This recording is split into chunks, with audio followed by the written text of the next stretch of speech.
Hello បងប្អូនបាទបងប្អូនទាំងអស់គ្នាដែលប្រើប្រាស់ជាមួយនឹង Toyota Alphard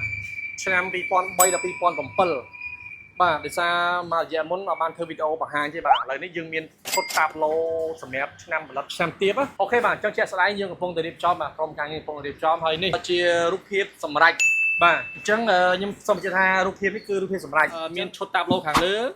មានឆ្អឹងកដាលហើយនឹងមានស្នូកពីខាងក្រោម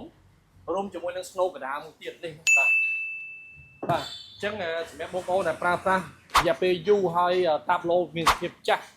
ប្រេះស្រាំអីបែកអីចឹងណាបាទអាចតាក់ទងមកខាង Top Auto យើងមានតម្លើងជូនបងប្អូនមួយឈុតតែម្ដងហើយតម្លៃធូរបាទតម្លៃធូរទេបាទហើយយើងមានជាងជំនាញរបស់យើងខ្ញុំកំពុងតែរៀបចំតម្លើងជូននៅទីតាំងផ្ទាល់តែម្ដងហើយតម្លៃខ្ញុំសុំថាតម្លៃធូរបាទអញ្ចឹងត្រូវការឈុតតាប់ឡូរបស់ Toyota Alphard ឆ្នាំ2003ដល់2007អាចតាក់ទងមក Top Auto លើបានបាទអរគុណច្រើន